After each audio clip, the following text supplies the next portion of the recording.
ओम शांति। प्रातः मुरली। ओम शांति। बाप दादा 8/7/2024 के परमात्मा मधुर महावाक्य। मीठे बच्चे, बाप समान अपकारियों पर भी उपकार करना सीखो, निंदक को भी अपना मित्र बनाओ। प्रश्न है, बाप की कौन सी दृष्टि पक्की है? तुम बच्चों को कौन सी पक्की करनी है? उत्तर, बाप की दृष्टि पक्की है कि जो भी आत्माएं हैं सब मेरे बच्चे हैं, इसलिए बच्चे बच्चे कहते रहते हैं। तुम कभी भी किसी को बच्चे बच्चे नहीं कह सकते हो। तुम्हें ये दृष्टि पक्की करनी है कि ये आत्मा हमारा भाई है। भाई भाई को देखो, भाई से बात करो। इस रूहानी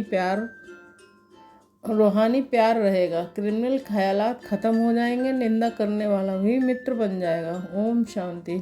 रूहानी बाप बैठ समझाते हैं, रूहानी बाप का क्या नाम है? क्या ज़रूर कहेंगे, सिर्फ वह सबका रूहानी बाप है, उनको ही भगवान कहा जाता है। तुम बच्चों में भी नंबरवार पुरुषार्थ अनुसार समझते हैं कि ये जो आकाशवाणी कहते हैं, वह आकाशवाणी किसकी निकलती है? शिव बाबा की। इस मुख को आकाश तत्व कहा जाता है। आकाश के तत्व से वाणी तो सब मनुष्यों की निकलती है। जो भी सब आत्माएं हैं अपने बाप को भूल गई हैं, अनेक प्रकार के गायन करते रहते हैं, जानते कुछ भी नहीं। गायन भी यहाँ करते हैं। सुख में तो कोई भी बाप को याद नहीं करते, सभी कामनाएं वहाँ पूरी हो जाती हैं। यहाँ तो कामनाएं बहुत रहती हैं। बरसात नहीं होती है तो यज्ञ रचते हैं। ऐसे नहीं कि सदैव यज्ञ करने से बरसात पड़ती है, नहीं। कहाँ फेमन पड़ता है। भले यज्ञ करते हैं परंतु यज्ञ करने से कुछ होता नहीं है। ये तो ड्रामा है। आफतें जो आनी है वह तो आती ही रहती हैं। कितने ढेर मनुष्य मरते हैं, कितने जानवर आदि मरते रहते हैं। मनुष्य कितने दुखी होते हैं। क्या बरसात को बंद करने के लिए भी यज्ञ है? जब एकदम मूसलधार बरसात होगी तो यज्ञ करेंगे। इन सब बातों को अभी तुम समझते हो और क्या जाने। बाप खुद बैठ समझाते हैं। मनुष्य बाप की महिमा भी करते हैं और गाली भी देते हैं। बंडर है, बाबा की गलानी कब से शुरू हुई है? जब से रावण राज शुरू हुआ है। मुख गलानी की है, जो ईश्वर को सर्वव्यापी कहा है, इसी से ही गिर पड़े हैं। गायन है, निंदा हमारी जो करे, मित्र हमारा सो। अब सबसे जास्ती गलानी किसने की है? तुम बच्चों ने। अब फिर मित्र भी तुम बनते हो। यूं तो गलानी सारी दुनिया करती है, उनमें भी नंबरवार तुम हो, फिर तुम ही मित्र बनते हो। सबसे नज़दीक वाले मित्र हैं बच्चे। बेहद का बाप कहते हैं कि हमारी निंदा तुम बच्चों ने की है, अपकारी पर भी तुम बच्चे बनते हो। ड्रामा कैसा बना हुआ है? ये है विचार सागर मंथन करने की बातें। विचार सागर मंथन का कितना अर्थ निकलता है, कोई समझ ना सके। बाप कहते हैं कि तुम बच्चे पढ़कर उपकार करते हो। गायन भी है, इदा इदाई। भारत की बात है। खेल देखो कैसा है। शिव जयंती अथवा शिवरात्रि भी मनाते हैं। वास्तव में अवतार है एक। अवतार को भी टिक्कर बित्तर में कह दिया है। बाप उल्हाना देते हैं। गीता पाठी श्लोक पढ़ते हैं परंतु कहते हैं हमको पता नहीं। तुम ही प्यारे ते प्यारे बच्चे हो। कोई से भी बात करेंगे तो बच्चे बच्चे ही कहते रहेंगे। बाप की तो वह दृष्टि पक्की हो गई है। सब आत्माएं हमारे बच्चे हैं। तुम्हारे में से एक भी नहीं होगा जिसके मुख से बच्चा अक्षर निकले। ये तो जानते हैं कि कोई किस मतरबे वाला है, क्या है। सब आत्माएं हैं, ये भी ड्रामा बना हुआ है। इसलिए कुछ भी गम खुशी नहीं होती है। सब हमारे बच्चे हैं। कोई ने मेहतर का शरीर धारण किया है, कोई ने फलाने का शरीर धारण किया है। बच्चे बच्चे कहने की आदत पड़ गई है। बाबा की नज़र में सब आत्माएं हैं। उनसे भी गरीब बहुत अच्छे अच्छे लगते हैं, क्योंकि ड्रामा के अनुसार उन्होंने बहुत गिलानी की है। अब फिर मेरे पास आ गए हैं। सिर्फ ये लक्ष्मी नारायण हैं जिनकी कभी गिलानी नहीं की जाती है। श्री कृष्ण की भी बहुत गिलानी की है। बंडर है ना, श्री कृष्ण ही बड़ा बना तो उसकी गिलानी नहीं की। ये ज्ञान कितना अटपटा है। ऐसी हुई है बातें कोई समझ थोड़े ही सकते हैं। इसमें चाहिए सोने का बर्तन। वह याद की यात्रा से ही बन सकता है। यहाँ बैठे भी यथार्थ याद थोड़े ही करते हैं। ये नहीं समझते कि हम छोटी आत्मा है, याद भी बुद्धि से करना है, ये बुद्धि में आता नहीं है। छोटी सी आत्मा वह हमारा बाप भी है, टीचर भी है, ये बुद्धि में आना भी असंभव हो जाता है। बाबा बाबा तो कहते हैं, दुख में सिमरण सब करते हैं, भगवान उवाच है ना, दुख में सब याद करते हैं, सुख में करे ना कोई, दरकार ही नहीं याद करने की। यहाँ तो इतने दुख आपते आदि आती हैं, याद करते हैं, हे भगवान रहम करो, कृपा करो। अब भी बच्चे बनते हैं तो भी लिखते हैं, कृपा करो, शक्ति दो, रहम करो। बाबा लिखते हैं, शक्ति आप ही योग बल से लो, अपने ऊपर कृपा रहम आप ही करो, अपने को आप ही रास्ते लग दो। युक्ति बताता हूँ, कैसे दे सकते हो। टीचर पढ़ने की युक्ति बताते हैं, स्टूडेंट का काम है पढ़ना, डायरेक्शन पर चलना। टीचर कोई गुरु थोड़े ही है कि जो कृपा आशीर्वाद करे। जो अच्छे बच्चे होंगे वह दौड़ेंगे, हर एक स्वतंत्र है, जितना दौड़ी लगानी है वह लगाए।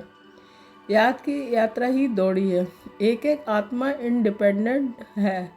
भाई बहन का भी नाता छुड़ा दिया, भाई भाई समझो, फिर भी क्रिमिनलाई छूटती नहीं है, वह अपना काम करती रहती है। इस समय मनुष्यों के अंग सब क्रिमिनल हैं। किसको लात मारी, घूसा मारा तो क्रिमिनल अंग हुआ ना, अंग अंग क्रिमिनल है, वहाँ कोई भी अंग क्रिमिनल नहीं हुआ। यहाँ अंग अंग से क्रिमिनल काम करते रहते हैं। सबसे जास्ती क्रिमिनल अंग कौन सा है? आँख है। बेकार की आस पूरी नहीं हुई तो फिर हाथ चलाने लग पड़ते हैं। पहले पहले है आँखें।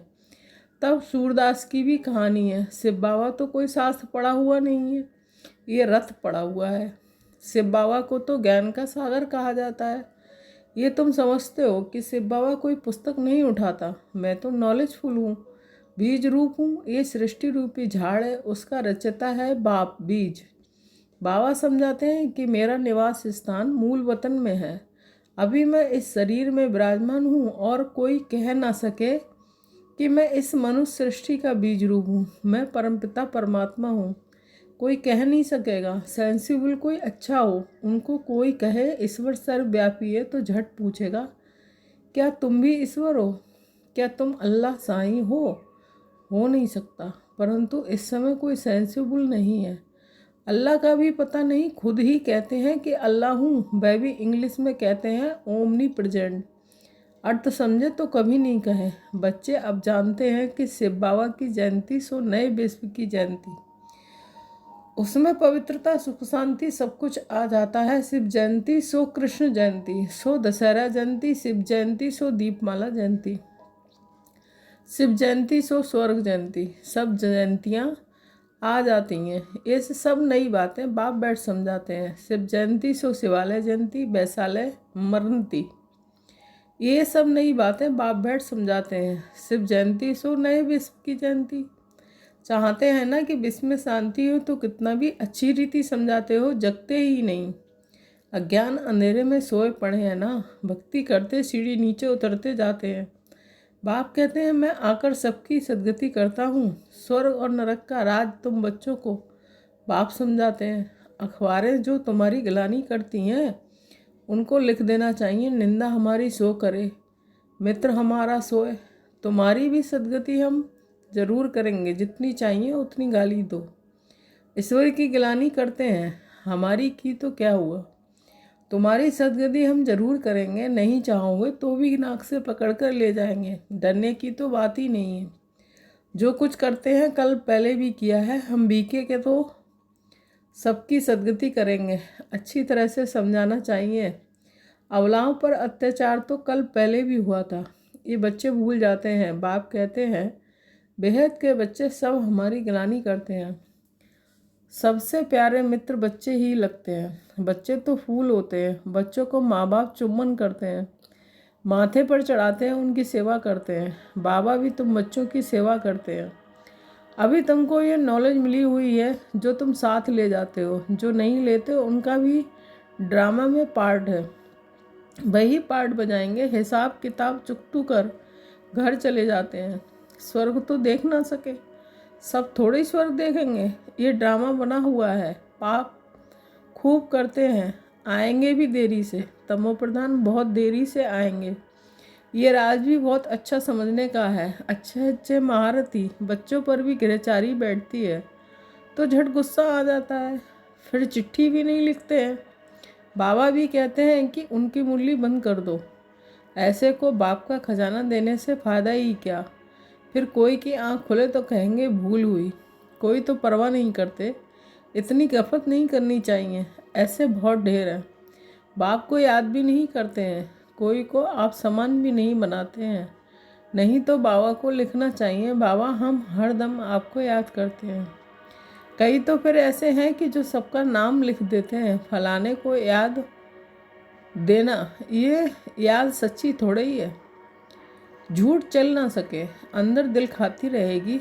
बच्चों को पॉइंट तो अच्छी अच्छी समझ जाते रहते हैं। दिन प्रतिदिन बाबा गुहिए बातें समझाते रहते हैं। दुख के पहाड़ गिरने वाले हैं, सतयुग में दुख का नाम नहीं है। अभी है रावण राज, मैसूर का राजा भी रावण आदि बनाकर दशहरा बहुत मनाते हैं। राम को भगवान कहते हैं। राम की सीता चोरी हुई, अब वह तो सर्वशक्तिमान ठहरा, उसकी चोरी कैसे हो सकती है। ये सब है अंधश्रद्धा। इस समय हर एक में 5 विकार की गंदगी है। फिर भगवान को सर्वव्यापी कहना ये बहुत बड़ा झूठ है। तब तो बाप कहते हैं इधर भाई, मैं आकर सचखंड सच्चा धर्म स्थापन करता हूँ। सचखंड सत्युग को झूठ खंड कलयुग को कहा जाता है। अभी बाप झूठ खंड को सचखंड बनाते हैं। अच्छा मीठे मीठे सिकिल दे बच्चों के प्रति माता पिता बाप दादा का याद प्यार और गुड मॉर्निंग। रूहानी बाप की रूहानी बच्चों को नमस्ते। हम रूहानी बच्चों की रूहानी माता पिता बाप दादा को याद प्यार गुड मॉर्निंग, नमस्ते नमस्ते। शुक्रिया बाबा, शुक्रिया। धारणा के लिए मुख्य सार 1 पॉइंट। इस गुह्य व अटपटे ज्ञान को समझने के लिए बुद्धि को याद की यात्रा से सोने का बर्तन बनाना है, याद की रेस करनी है। 2 पॉइंट, बाप के डायरेक्शन पर चलकर पढ़ाई को ध्यान से पढ़कर अपने ऊपर आप ही कृपा व आशीर्वाद करनी है। अपने को राजतिलक देना है, निंदक को अपना मित्र समझ उनकी भी सद्गति करनी है। वरदान, ऊपर से अवतरित हो अवतार वन सेवा करने वाले साक्षात्कार मूर्त भव। स्पष्टीकरण, जैसे बाप सेवा के लिए वतन से नीचे आते हैं, ऐसे हम भी सेवा के प्रति वतन से आए हैं। ऐसे अनुभव कर सेवा करो तो सदा न्यारे और बाप समान विश्व के प्यारे बन जाएंगे। ऊपर से नीचे आना माना अवतार वन अवतरित होकर सेवा करना। सभी चाहते हैं कि अवतार आए और हमको साथ ले जाए, तो सच्चे अवतार बाप को तो जो सबको मुक्ति धाम में साथ ले जाएंगे। जब अवतार समझकर सेवा करेंगे तब साक्षात्कार मुक्त बनेंगे और अनोखों की इच्छाएं पूर्ण करेंगे। स्लोगन, आपको कोई अच्छा दे या बुरा, आप सबको स्नेह दो, सहयोग दो, रहम करो। ओम शांति।